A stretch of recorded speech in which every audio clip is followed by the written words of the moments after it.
Anyway, Jeremy Kaufmann, welcome to the show, man. Hey, it's great to be here. Yeah, thank you so much for pulling up, man. You offered I wouldn't say an olive branch, whatever the opposite of olive branch was, a invitation to fight, and I'm like, hell yeah, let's fucking go. So, really, I know you don't know who I am, but I'm well aware of your work. I love some of your work, particularly the Meghan McCain meme, like that. That was fucking stellar. That is all time, and obviously your walk of shame with the federal agents. That's a libertarian infamy. So respect a lot of that stuff, but I disagree with you on a whole bunch of stuff too. And I just want to get to the bottom of kind of who you are and what position you're arguing from, because you're clearly a smart dude. You're like me. You're in tech. Like I don't know if you know me. I work for a big tech company. Been in tech like 30 plus years. You're super smart. You're super well read. Like the things that we disagree about, I'm not like, oh, you're just some idiot that doesn't understand things. But we clearly have a different point of view. So I wanted to get to, like, if you give me like a TLDR on kind of like what your version of libertarianism is, kind of the foundations for it, the principles behind it.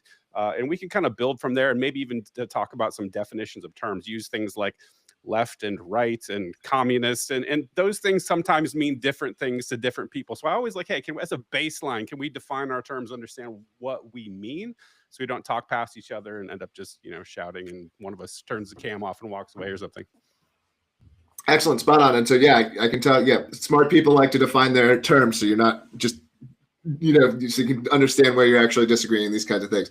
And I will say, before I give the full answer, there's a whole team behind the LP&H account. I get too much credit, for that account. Like I love the Meghan McCain post. I didn't do that. I had nothing to do with that. Actually, we try not to disclose who made specific posts, to kind of protect ourselves. But it's a whole group of people here, and it's not just me, who's coming up with this stuff.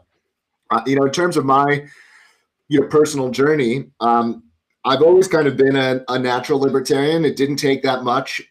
Your early exposure was actually like posts on old tech websites like Slashdot and even more obscure ones. I would see libertarian arguments, being made, and they appealed to me. They appealed to my psychology. They made sense. I read Ayn Rand when I was 16, and I was like, this stuff's great, and then I later, so I've read a whole bunch of stuff. I've read, I am probably a bit more of a Friedmanite than I am a Rothbardian, but I think they're both great. Like I don't see them as like at odds with each other substantially. And I suppose you don't mean David Friedman. No, I like David Friedman. Really? I think again, I don't think any of these people get it perfect, and I'm not here on this call saying and therefore I get it perfect, and but I see, I guess, a good way of putting where I'm at ultimately. And we can go, if you want to hear more about my past and my opinion on all these libertarian greats, and they're all great. They're all great men. We're standing on the shoulders of giants here in New Hampshire. But I'm a libertarian realist. Like that is, I want to achieve, I'm a libertarian realist. Pragmatist is actually, I'm often not put in the pragmatist camp inside of the LP, but I am kind of a pragmatist. Like I'm trying to achieve the most libertarian society possible in the real world, reconciling it with reality. Okay. And so I do think part of where my views tend to come from, where people see me as sort of breaking from traditional libertarianism or saying taking controversial positions, has to do with sort of some of how I see reality here, and we can get into that. But that would be my high level answer: is I want to achieve libertarian society for real. That's part of why I live in New Hampshire. That's part of why New Hampshire does the things that it does online. We're trying to build a reputation for New Hampshire, and that's the goal. Cool. And that totally makes sense to me. And I get that. I've had Eric Brakey on. I'm very familiar with the Free State Project. I know the concentration strategy, what you're trying to do. I get it from a high level. I'm just, for me, like I have a very difficult time with that pragmatist piece, right? It's like, if you're aiming for something, and you abandon the principles along the way, right? Because I come from an ethical standpoint. Like I'm an ethical libertarian, right? Which I know that a lot of people aren't these days. It's not very in vogue anymore. And so I wonder, like, how you reconcile those things. And also, I want to say this too. I've had a lot of people on the show. I've had some big accounts. I've had Epstein victims on the show. I've had somebody who's in the Epstein files who was friends with Epstein, a very high level scientist. Like I've had very controversial people on. You are the person I've got more DMs about saying, "What the fuck are you doing having Jeremy Kaufmann on your show? What the hell, bro?" For me, that's always like the instant signal, like, oh, I got to dig a little deeper here. There's something going on. Well, that's always interesting to me. Is I've definitely noticed there's some people who encourage others not to engage with me, like I'm some kind of insane, unreasonable person. And it's like anyone who's ever talked to me in any long form, I'm a very reasonable, guy. I'm an entrepreneur. I have a hard science background. Like I'm a very, and these kinds of things. And they're like, and I think it's actually part of this because they're worried. Some people find me, a little bit persuasive at times. And one of the ways that you avoid that is you taboo talking with that, person. They want to keep the libertarians, on the reservation. And so, part of this has come from seeing what's happening here, with the movement in New Hampshire. We have more than 100 libertarian state reps that are elected to the state government here. They're passing bills. They're making the state more libertarian. But there are all kinds of these real world trade-offs when we're trying to, the state is this big messy hairball. Now I'll continue to make, if I don't know if your whole audience is tech, but now I'm inclined to make tech references, right? No, no, I've actually got a very broad audience. Okay. I'm 80 as fuck, and I'm into everything. So this is all right. Well, hopefully I got to make it anyway. So hopefully this will stick, but I won't keep making tech references. But you got a big hairy code base. It's a big mess, and you're trying to change it. You're trying to make it, more reasonable, more streamlined, and you face all these trade-offs. You face all these complex choices. Okay. Let's say that we want to take down a statue of a communist. Are we allowed to tax people the small amount of money that it costs to take down that statue? And of course, again, there's always these idealistic answers where it's like, well, you could set up a voluntary fund, and it's like these aren't the choices that we have on the table. Like that's not it's up or down. It's yes or no. Like you have politics is the art of the possible. This is a political project. And so we have to meet the world as it is. And so this idea, and again, I like the nap libertarians. I love the it's funny is I have a lot of haters who I actually love the psychology of them. Like, I think it's a beautiful psychology. I wish these people were my judges, and were the people who are making more of the decisions in society. But I find them impractical, and I find them often misunderstanding why they're not succeeding in the real world. So maybe I do fight with them too much, and I should compliment them more.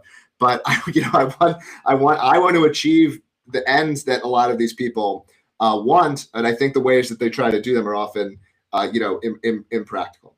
No, and I agree with you. And by the way, like I am, somebody said, I start with the ethical philosophy, and the non-aggression principle is sound moral philosophy. I completely vibe with it. What I think people get wrong, and I think you and I will agree on this, is they turn this into like a weird religion where like you never ever violate the non-aggression principle. That's bullshit, man. This is a diagnostic. When I was watching Zulu and Dave Smith fighting, it's like, Jesus Christ, I was like 2 hours into this thing. I'm like, this is a diagnostic. This is not like, are you going to steal a dime to stop your kid from getting murdered? Like, that's not what we're talking about here.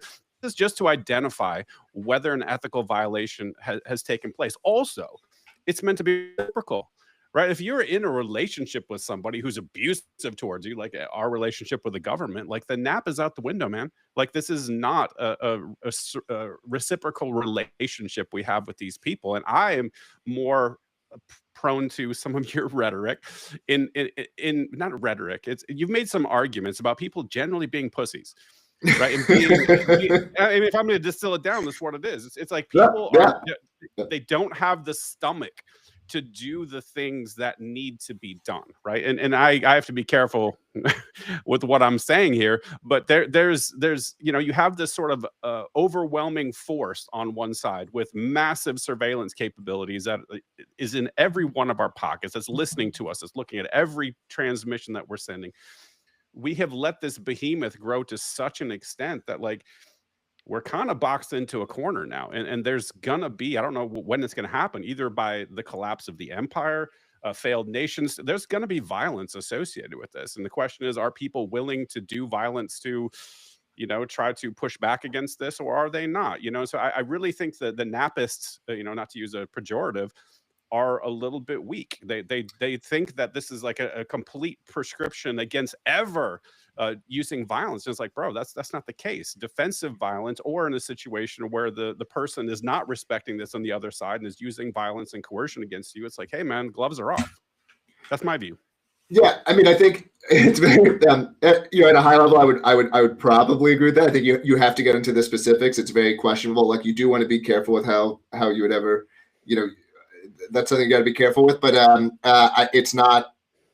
I think there is violence. There's times where violence can be used in self-defense. I do believe that, as a libertarian, I do believe that my rights are being violated, completely regularly, and I see it now. I will say in New Hampshire, we're winning democratically. We're winning within the system. So I do also think it shows that you don't necessarily need, this revolution type of thing. I do think it can potentially be done within the system, potentially be done within the system itself. But I'm open-minded on these questions. I don't see it. Hold on real quick. I mean, I'm not to denigrate the gains in New Hampshire locally. Like, I will 100% admit those exist. But I think when you're talking a federalist system, there's a limit to for sure. Oh no, it's absolutely. Yeah. And it's important to remember, New Hampshire is, like on the continuum of what's possible. Like, New Hampshire is still really far away from where we want to be. I get really optimistic about New Hampshire because I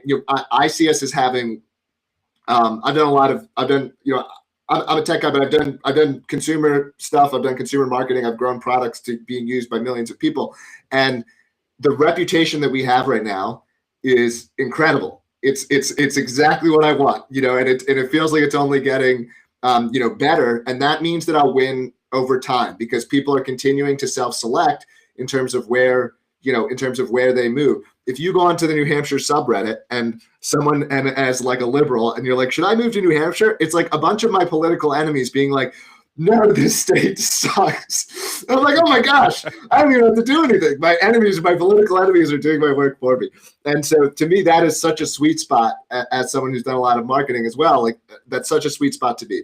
So to bring it back to, I think, like the central, like, and again, I'm not like a Naptist, but I like the Zulu people. Like, again, I'm sure we can find places we disagree, but if like Zulu was the supreme lord of the United States and made all judgments, like this would be a better outcome than than the status quo. I have no problem saying that.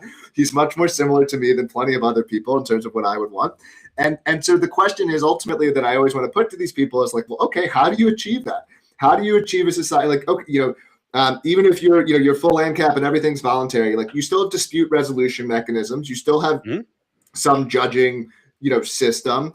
How do you make sure that people who think like Zulu or think, and I'll assume that we're similar. I don't know you as well, but I'll assume we're similar enough. How do we make sure that people like you and I or whoever else, or that these are the people that, who are going to, who are going to make these decisions? And when their answer is like, well, I wouldn't, they want to come up with reasons that like no actions are allowed or everything that everyone is doing is, invalid. And this is definitely where they lose me, because I don't believe that inaction can be the superior course. I don't believe that you're morally superior for not acting. I just think that's absolutely crazy. No, we agree. And I think that a lot of these people, they center in on the non-aggression principle. They read all the books and they get all the theory down, and they haven't thought a fucking second beyond that, how it works in the real world, potentially.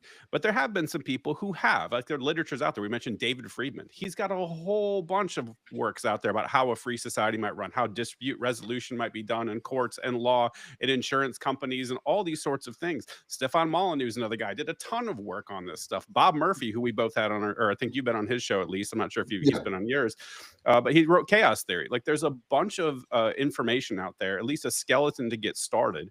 I think some people have a difficulty accepting, and number one, if they've even read it, which is very few people, but even if they have, a lot of people have a difficulty accepting it because they want a single unified answer, and that's not how the market works. The market is creative chaos. There's a bunch of offerings. There's a bunch of companies out there offering services. The ones that succeed, that vibe with their customers and satisfy their customers, they grow, and everyone else loses market share. You know that. You're an entrepreneur. But if you tell that to somebody, that's not satisfying to them. They want to have this sort of status, like, well, I want a law that tells me exactly how everything is going to be, and solve everybody's problem, or I'm not in. And that's like a friction point I don't see a good way around. Yeah, I agree. I mean, my biggest conflict with these people, and I like David Friedman. I've been going to Pork Fest, the festival in New Hampshire, for like 10 years. he and I have talked for hours. He came to a bunch of my talks, last year, and David is a very rare mind. I mean, he's a my biggest sort of if I have an issue with him and his ideas is like I do think at times or these people generally like they're not recognizing how rare their own psychology is, and therefore it's a little bit of the Dunning-Kruger effect, I think. Yeah. And so it's like David again, similar. Like, I mean, look, even more than Zulu. I'm like, how do I get this guy? How do I get this guy as the head Supreme Court justice of my how is he in charge of resolving the disputes between the various, factions or whatever, or my various fractal, patchwork entities in my anarcho, Capistan utopia, and it's like I do think like he and some of these other people like, really.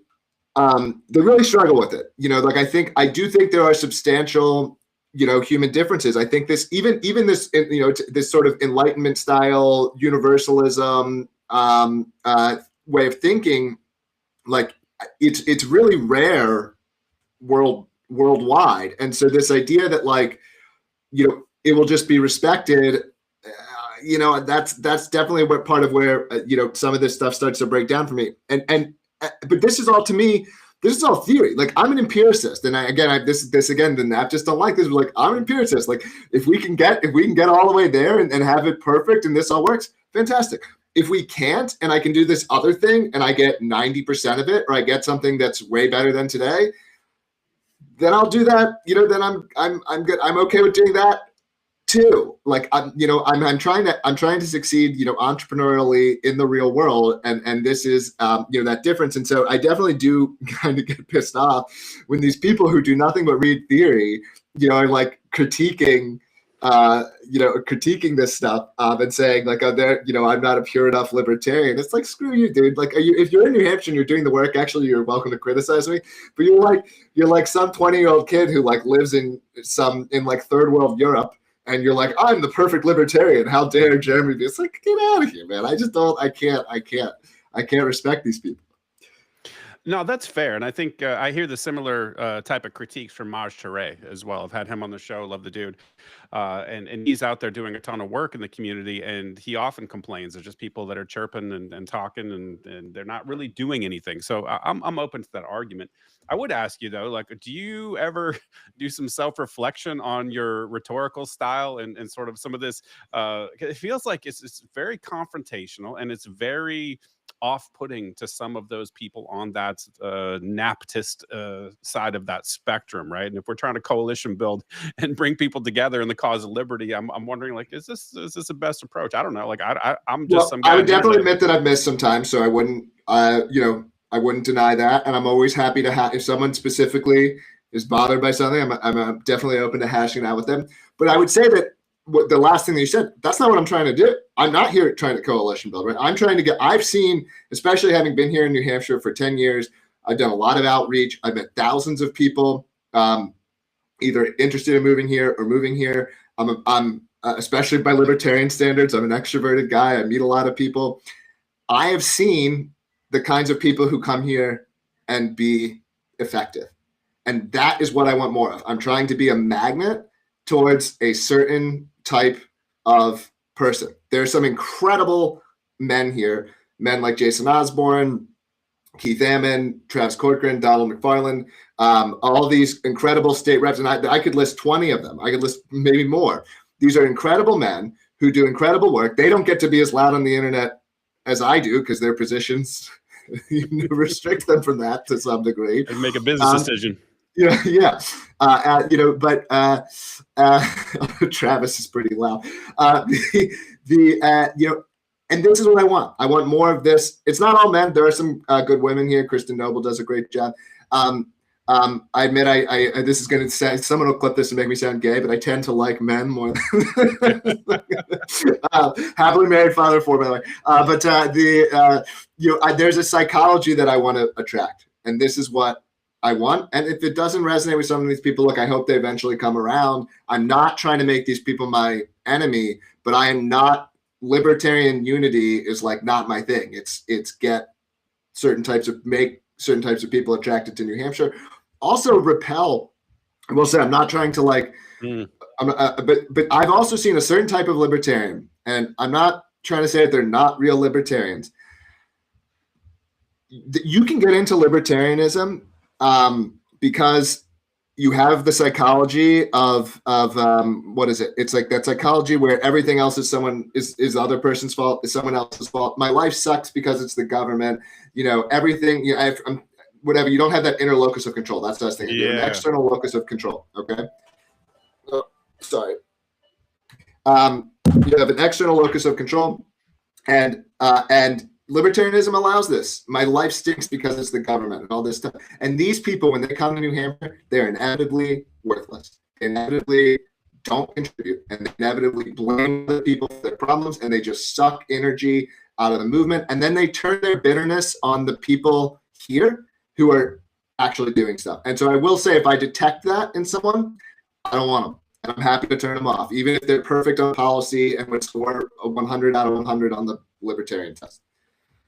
Well, I agree with that. It's funny because you said something that I've probably said on this show 1,000 times, which is that locus of control. I think a lot of people love politics. And this is not a libertarian phenomenon. I think this has to do with politics in general, is because they don't have that central locus of control. Like, they're not looking at the world through, I can just do things. Like, I have control over myself. I have control over my family. As you go out from that concentric circle, as you go further from the center, you have less and less control, and everyone focuses on the furthest area from them, which is the federal government. Like, it is always, and I think a lot of it, like you said, is because people don't want to put in the work. They love to have an easy scapegoat for their problems, because you look at Congress, like 7% approval rating or something, but people still keep voting. They still keep electing these people. Then they say, oh, you're the reason for my problems. You're the reason why my life sucks. And I think that's a really shitty way to live.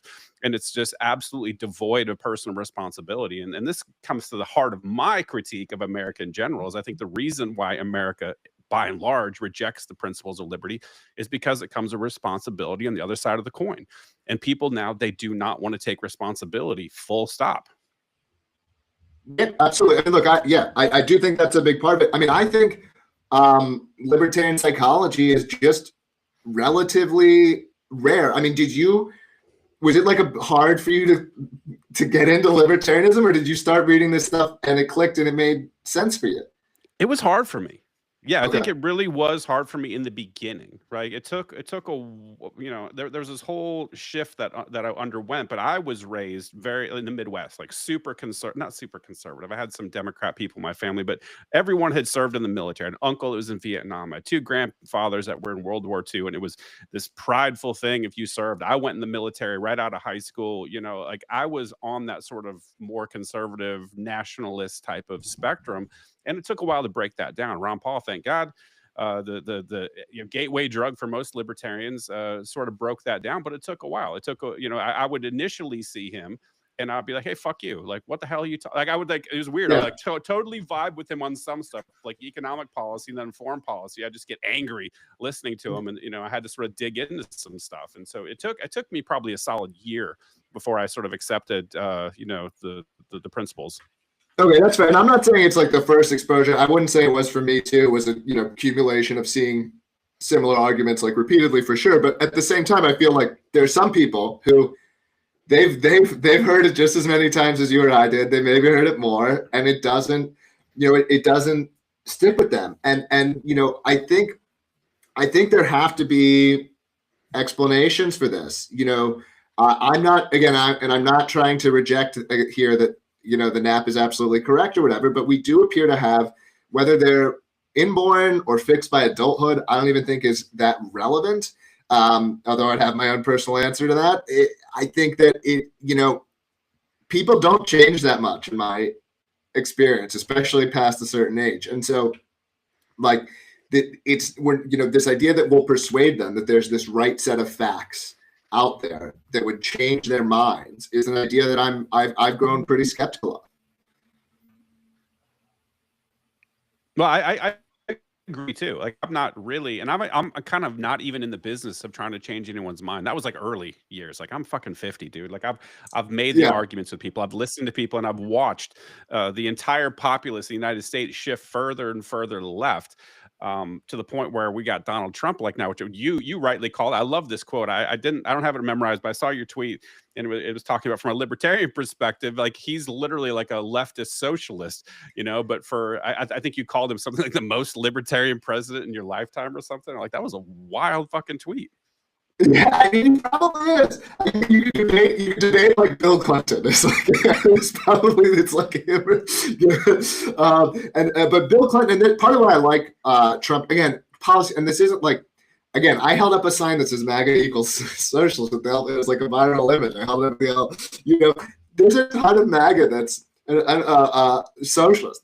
I don't deny this, and you again feel free to disagree with me here. But part of why I do like him to some degree is there is a spirit there that at least like matches some of my personal style and my personal energy, and I would call it, I guess I would say it's libertarian, but of course people maybe it's not centrally libertarian, but it's like he does want things to be great. I think again, I'm not saying everything he wants about, but like he's the guy who he wants to be on top. He's a competitor. He wants to win. He has some, at least some, not a non-zero amount of Galtian energy of like he's not so many politicians do pander to, and I know he does with some of his stuff, but so many politicians do pander to like the loserdom type of stuff, and I just think that's not his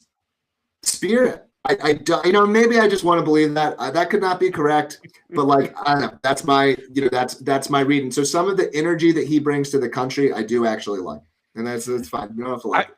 No, I kind of get what you're saying. It's like regardless of like if you could strip the content from his policies and things that he believes in, and you just took the sort of attitude, the bravado, the brashness, the fuck you-ness, if that's even a thing.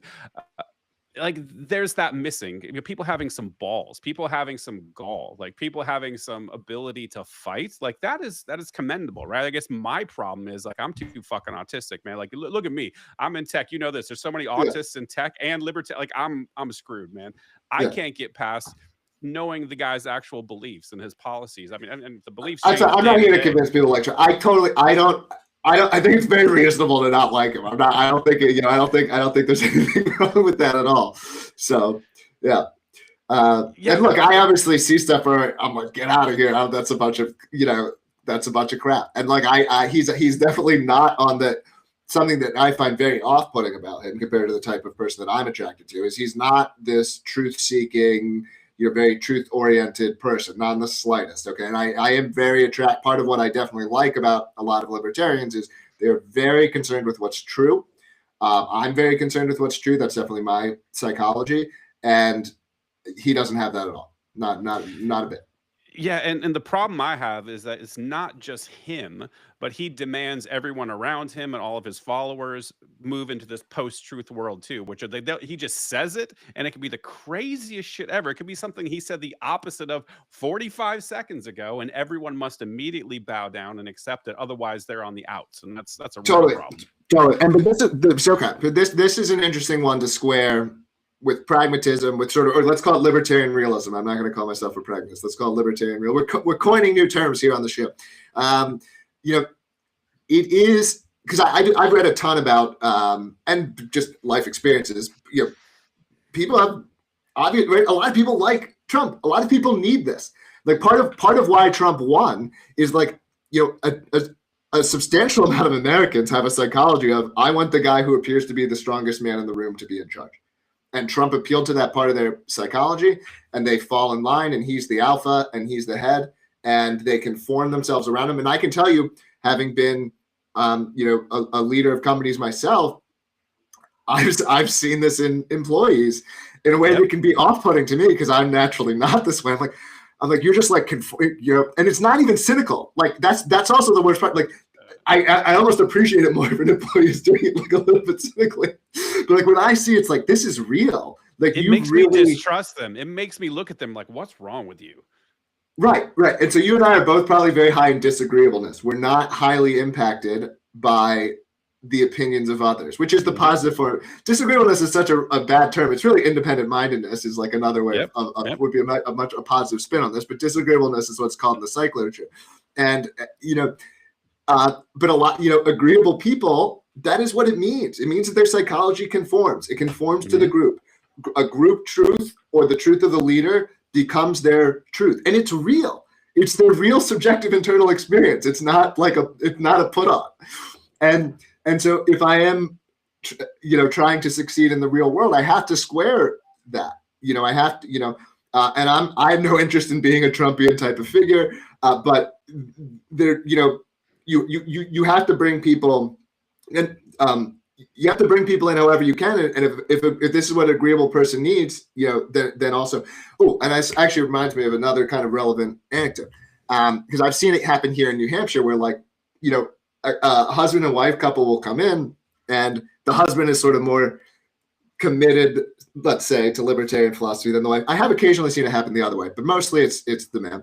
And the wife, though, is like, she's probably has like somewhat agreeable psychology, and like I've seen them turn into like rabid libertarians because all of a sudden that's what they're around all the time, and they want to be a quote good person. They want to be a good member of their community, and all of a sudden this person who wasn't a libertarian when they came here became much more libertarian simply by being surrounded by libertarians. So that is sort of like and that completely squares with the literature. As you know, males tend to lean more towards disagreeableness, and women tend to be more high in trait agreeableness, right? Like they're completely, I mean, obviously there's more differences within groups and between them, but at the same time, like that's completely squares with the Big Five literature.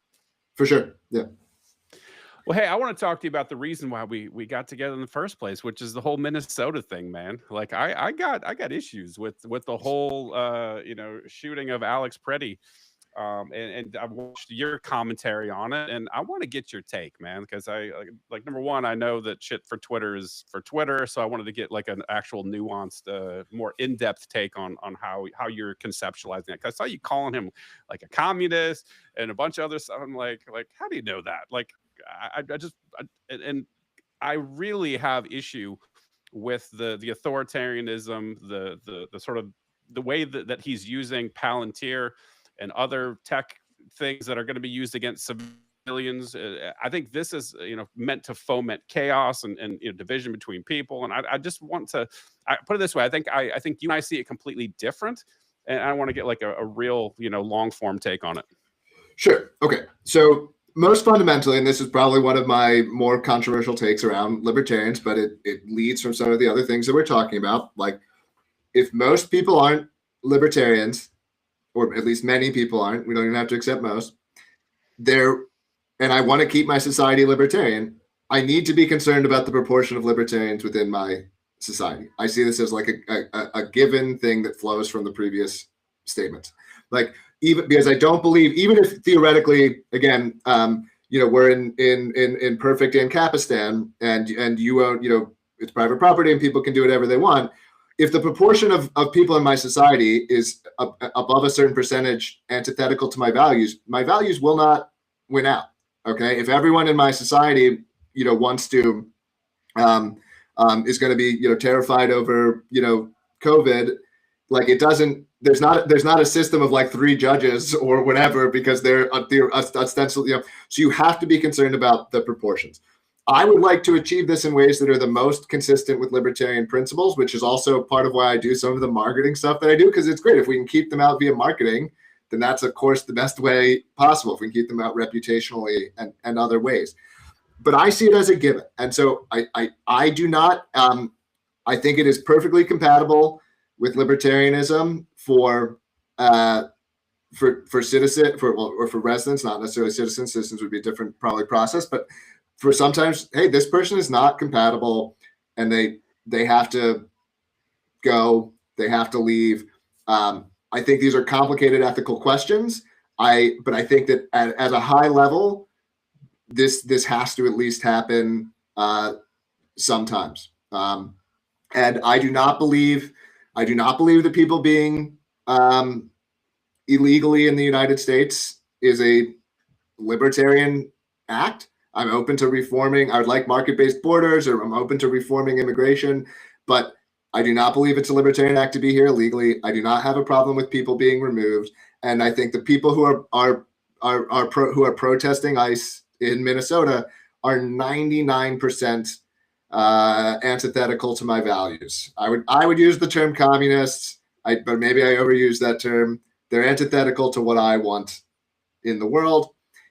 These are not people. I do believe in a little bit of a tit for tat in the sense of I can't play by rules that you're not, playing by, and I don't believe that I have to get upset. It doesn't mean I love it, but I didn't like the morning, and I felt like a lot of libertarians were kind of doing a service of the left here, and I didn't like it.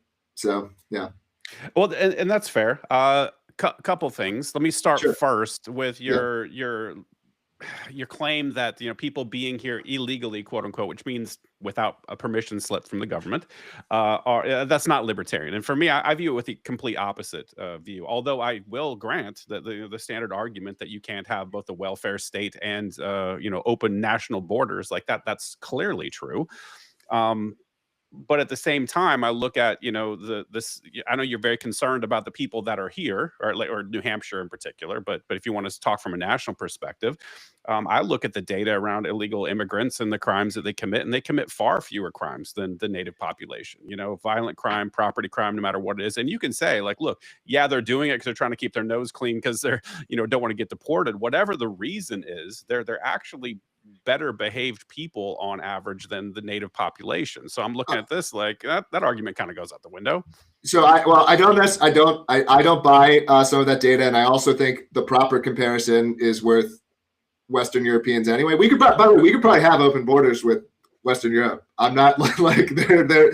I do not think that you can take large amounts of Somalians or Haitians into your country and integrate them. I don't believe that it's possible. I don't believe that it works. But hold on, but we don't have to do that argument if you don't want to. I'll take this in a slightly different direction. I kind of like that argument, but it's a whole rabbit hole, and I'm really trying not to get my channel fucked up. I think I know where you're going with this. All right, but I'm happy to do it. Fuck it, nobody watches. Yeah, well, but I'll give you another one, okay? Because I think this is an interesting sort of libertarian test. Does my right to sue you make you more free, and vice versa? Does it make us more free or less free? Your right to sue me, it would make us more free, assuming a lot of things. There's a lot of things that go into what I think you mean, right? Sure. Yeah. And if you feel I tricked you later, you can say, well, there was an assumption I didn't agree with, whatever. I'm not trying, but I don't think I am. There's not like a big gotcha here. Yeah, because it's at courts. The fact that we can address each other in a court is what makes us not have. 1 second, Jeremy. I have to do something real quick. Okay, great. So, the idea is the right to sue each other increases our freedom because it doesn't turn into this situation where we have to use violence, right? If we get in a car accident, or whatever. So to me, I do think like citizens in a nation, in a polity, whatever. Again, you can imagine your patchwork, but whatever, you're going to be a resident of somewhere. Citizens, I think, need to be addressable. And so the idea that someone can be here, illegally, that obviously does change the incentives for them. If I get in a car accident with an illegal immigrant, if I have some sort of conflict with an illegal immigrant, this is not someone who is addressable to the legal system of my nation. And I don't believe that increases my freedom, that this person, is here. And this isn't a defense of all the status quo of the immigration system, but I do believe that citizens have to be addressable to one another, and that is part of liberty for me. I mean, I think that's a fair argument. Like, if we are stuck sort of being ruled by the government that we're under, like if you have this sort of subset of people who aren't allowed to be here legally, then you don't have the ability for redress, right? So I get that. I think it's a valid argument. I understand, at least from a pragmatist standpoint, or whatever you called it before. But I get like, hey, this is the reality. This is where the rubber meets the road, and this is a situation which could result in less freedom for me. But I struggle with that because, they don't have a choice over that. I don't have a choice over that.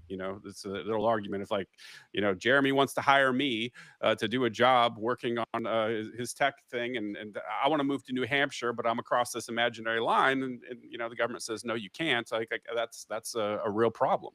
Again, I'm not going to wholly defend the immigration status quo. I believe there are natural another term I like is natural Americans. There are natural Americans all over the world. There are people who would come here and make, this nation better. Like, look, Lily Tang Williams moved to New Hampshire from China. She's now a leading candidate, for Congress.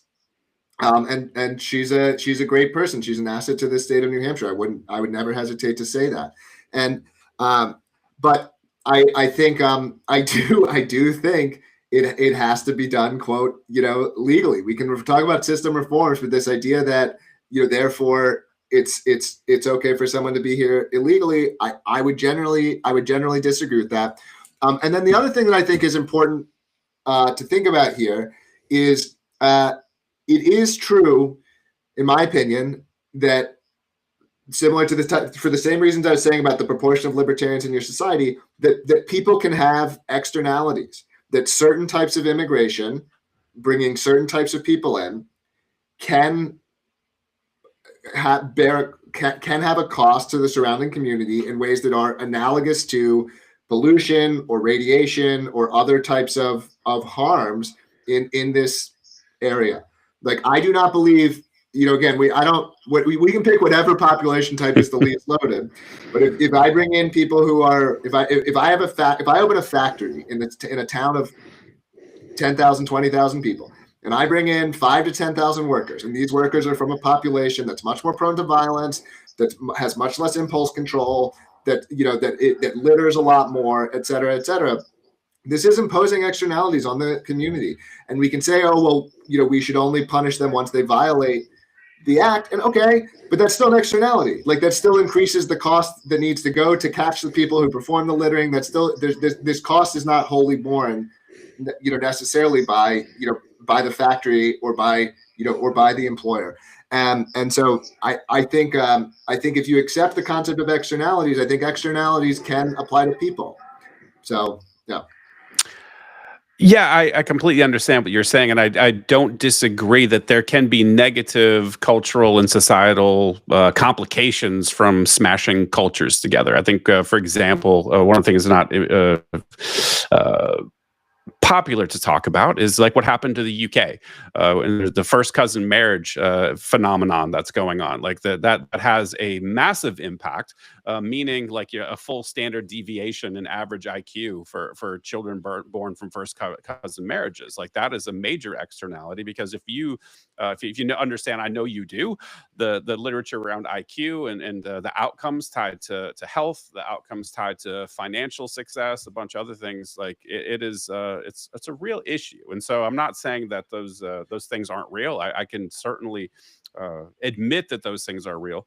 One of the things that bothers me, though, is people don't, not you necessarily, but there's a lot of people that don't comprehend the same arguments they make about immigrants can be made in a different way towards the ruling class.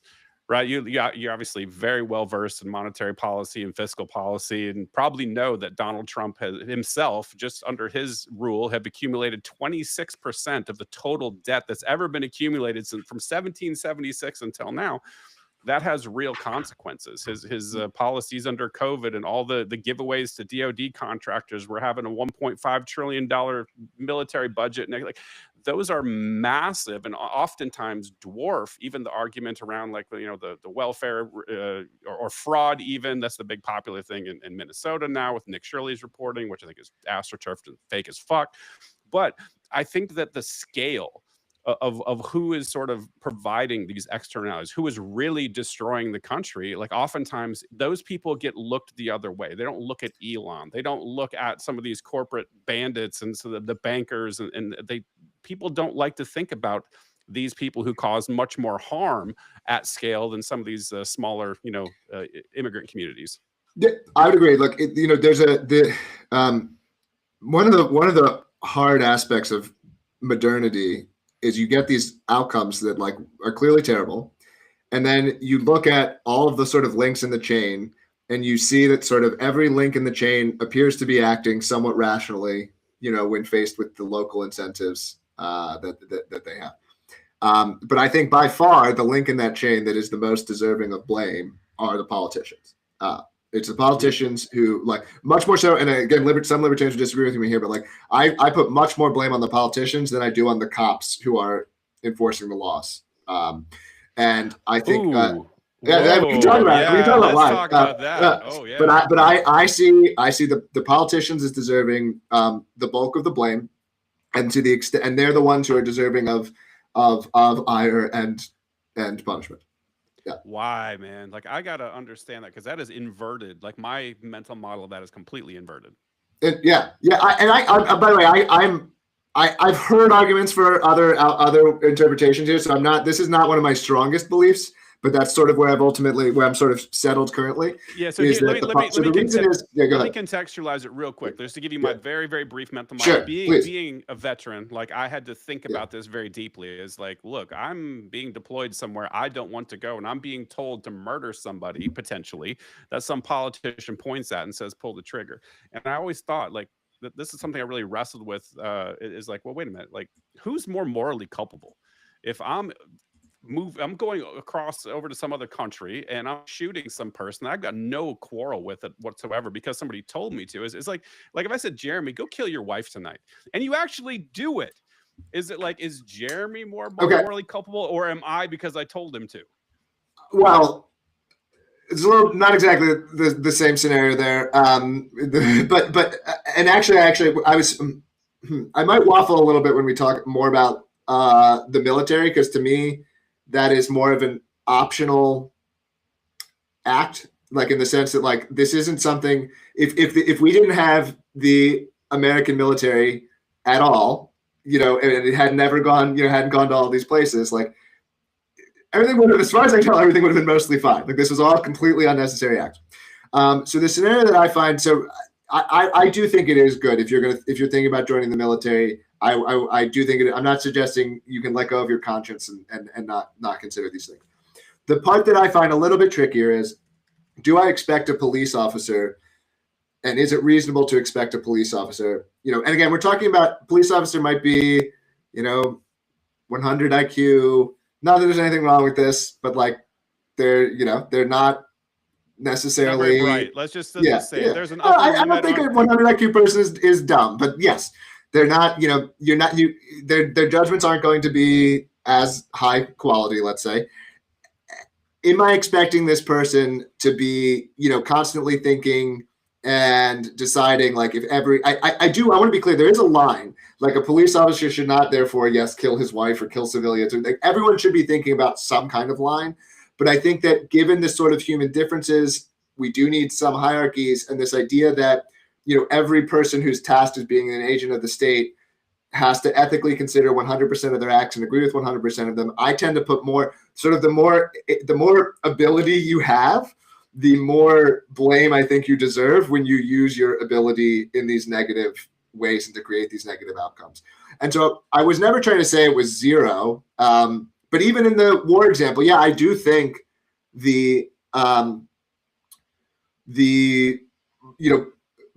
we look at the Iraq war, I do think Bush is by far more, and the rest of his cabinet, and then down to Congress, and then the soldiers would be lower than them for me, because to me, like, again, talking about psychological archetypes, different kinds of people, there is a psychological archetype that's like a warrior. He wants to defend himself and his family. He's a defender. This is a good impulse. This is a good impulse. It gets taken advantage of by murderous psychopaths, and so I tend to, it was a good impulse that was taken advantage of.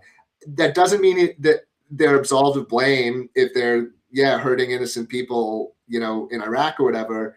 But I do still think it's like, it's the person who sort of tricked that person or manipulated that person is more blame. And I do think we have to allow, sort of, as we go down the ability curve, some, like, just following orders isn't always an excuse, but it's not entirely not an excuse either.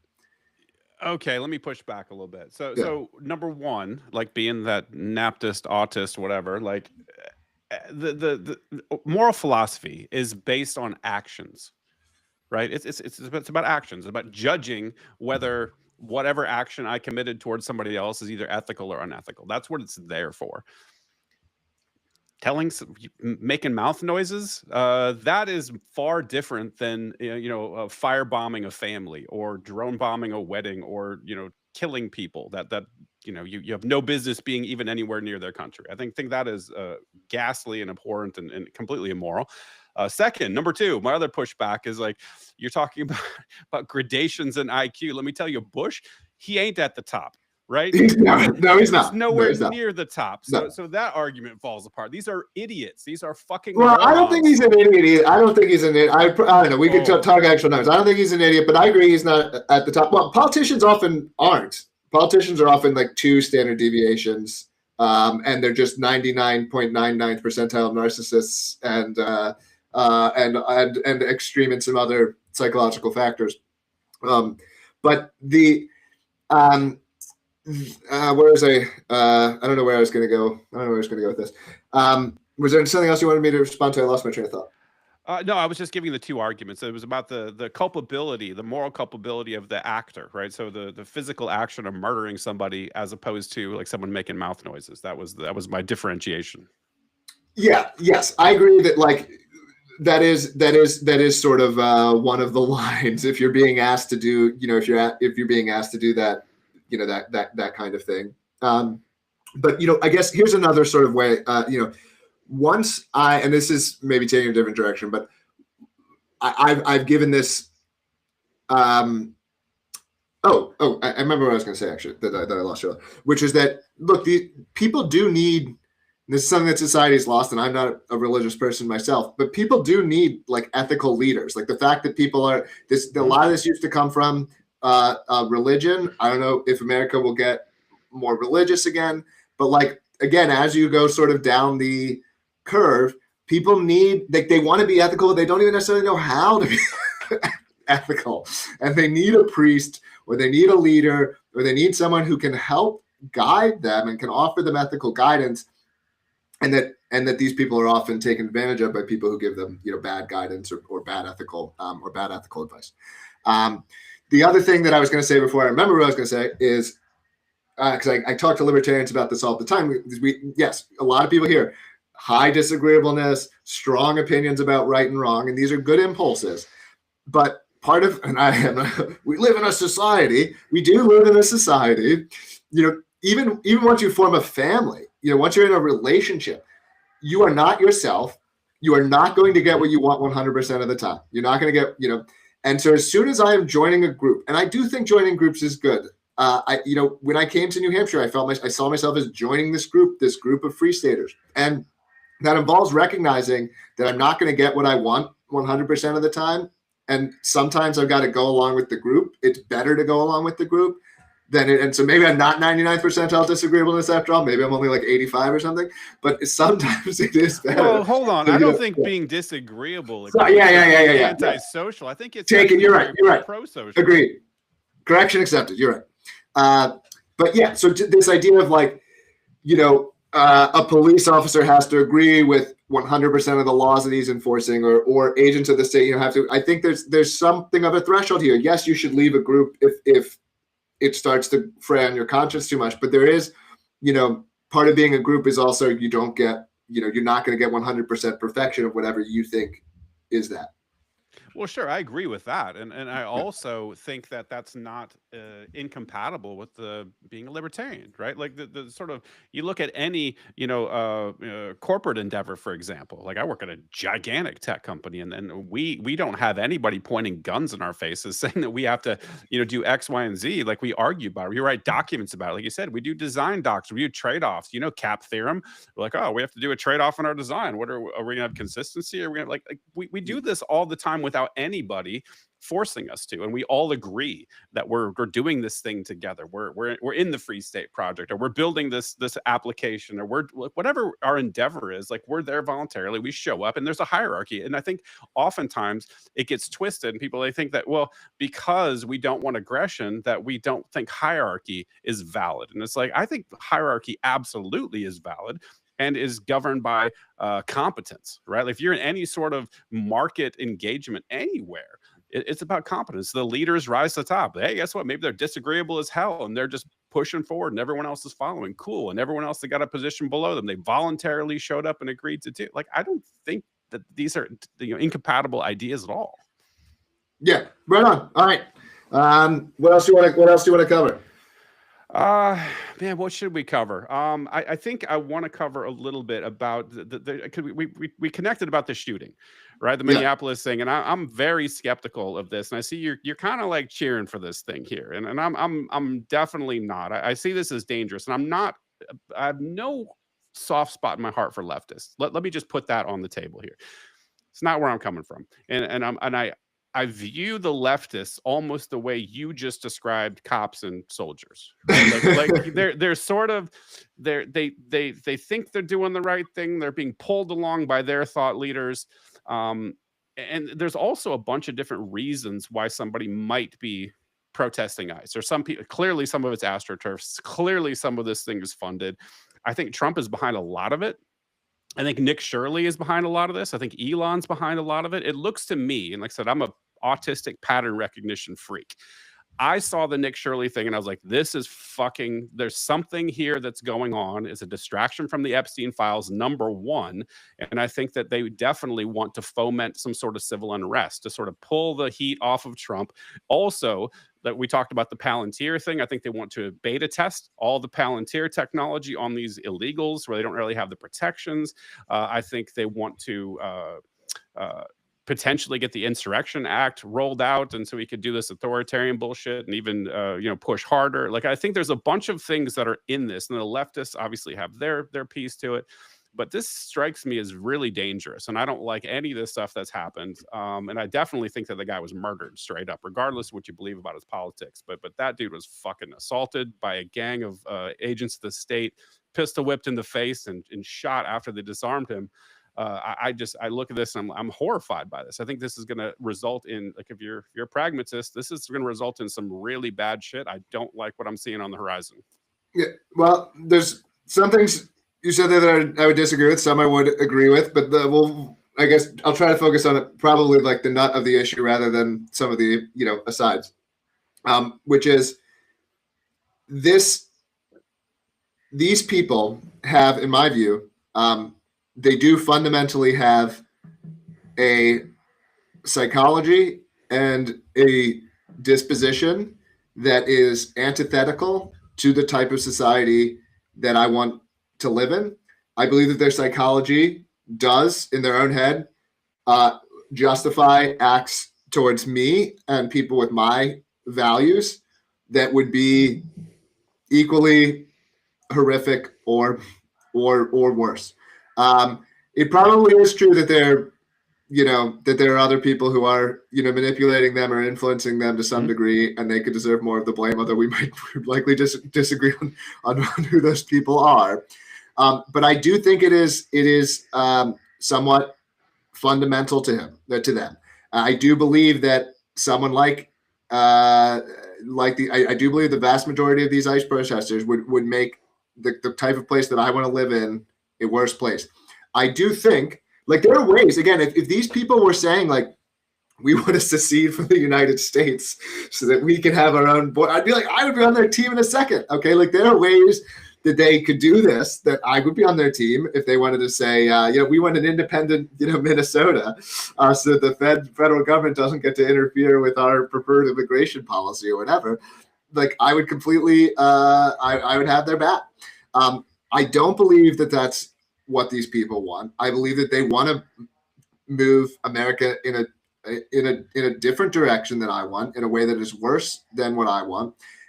and I see them as enemies. Like, to me, the peaceful solution, the most peaceful solution, is what I'm doing. Is like, I've tried to separate myself from them. I've tried to collect like-minded people, and I'm trying to push away people who are not compatible. But at least for now, I am stuck in America with these people, and I see them as enemies. I see them as a threat to the way of life that I like and value.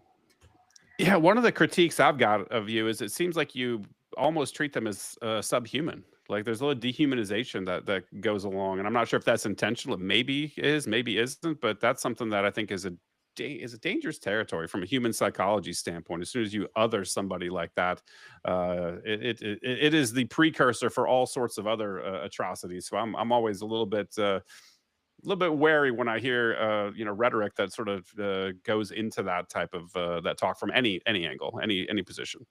Well, look, there's like, I think it is okay. I don't think that they're not human, but I think they are a very different type of human from the type of human that I like and get along with and want to live, with. And I'm not trying to suggest I need complete, homogeneity on this, but I do see them as substantially different. They're very high in envy and bitterness, and they will bring that to any place that they are, and they will that will justify in their own minds the permission to tear things down, to destroy things, to attack the people who build and create and lift us out of the dirt. And that's what I tend to venerate is the kinds of people who do that, because we did used to live in the dirt, and over time, it was human ingenuity and entrepreneurship and creativity, as well as cooperation, that allowed us to have all of the miracle of modern life. And I do think it's great. Like, as bad as things can be politically, my life is excellent, and the lives that we're able to have in modernity are excellent. And I think it's important that we appreciate that. And so when I see people as a threat to that, I do see them as a threat to it. And I do feel like my back is back up against the walls a little bit. Like there is no frontier. There's no place to go where I can get away from these people. And I'm like locked in a room with them. It's a much bigger than a room. It's a country. And I don't want to, I'm not like sitting here getting excited when someone is getting hurt, but I am in favor of things that accelerate more of a divide, a separation, this kind of thing. Got it. So running out of time, so I want to be respectful of your time. I know we got a hard stop. Give me your analysis of the Republicans then, because when you're speaking, right? Like I'm vibing with some of these arguments against the leftists. I totally get all of that. But then I bring up in my other part of my mind these Republicans of today, which look, they're leftists in slow mo. Like, most of them are terrible. The Republicans in Congress deserve, in my view, like they're as much or more blame than Trump does. Because I do, but that's also debatable. But yes, they're both I'm not here to defend Republicans in mass. I'll defend New Hampshire Republicans because I think they have some very great people, but I will not defend the Republican Party across America. I mean, what are they conserving? They're not conserving anything. They're conserving leftist America of 30 years ago, if they're even doing that. They even when they have a majority, they can't do basic acts that they've promised to do, and so. Yeah, like I'm not a fan. The reason, I mean, I am, again, this is also why I come down, like, I am at the end of the day a realist. And so it's like, if I have to eat a 3-inch shit sandwich or a 2-inch shit sandwich, I'm like, I'll like, I always vote. I do believe you vote for the lesser of the two evils. And so they are the lesser of the two evils, but that doesn't make them good. Yeah, fair enough. And I just, man, like I think your analysis is off, man. Like I don't think that Republicans today are like the left of 20 years ago. I was watching some of your earlier tweets, and I'm like, You know, it really strikes me that Republicans of today are so much farther to the left of like even Bill Clinton in the 1990s, right? Like I look at that and it's not even in the same universe. It's not almost in the same Overton window as far as I'm concerned. Like they're so That could far be left, I everything's moved. can't Yeah, believe it.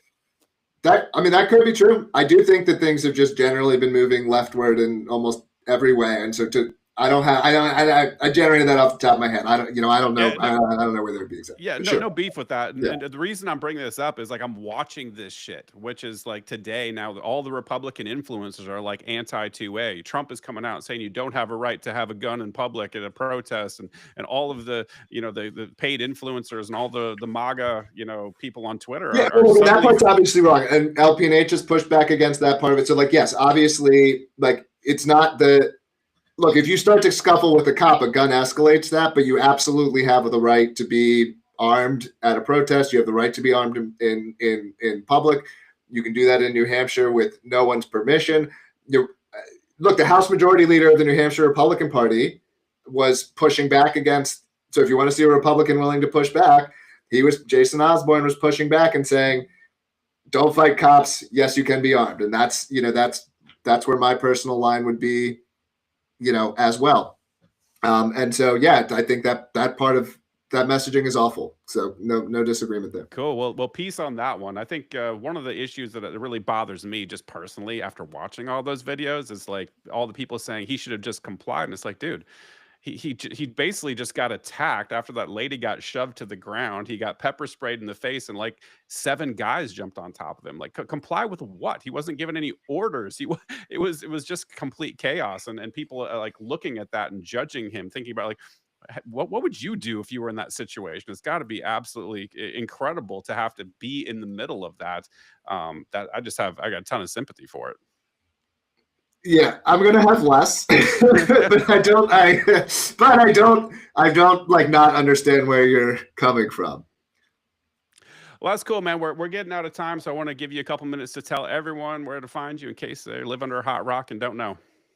Yeah, so I'm on x.com/Jeremy Kaufmann. I also do comms for the Libertarian Party of New Hampshire at x.com/LPNH. And anyone who found this interesting, hey, even our disagreements, Brent, I'd say, hey, come on out and visit New Hampshire. You're not my enemy. Even if we disagree on issues, like I think you would be an asset to New Hampshire. And I want to see more and more libertarians, come out and see what's going on here and experience it firsthand.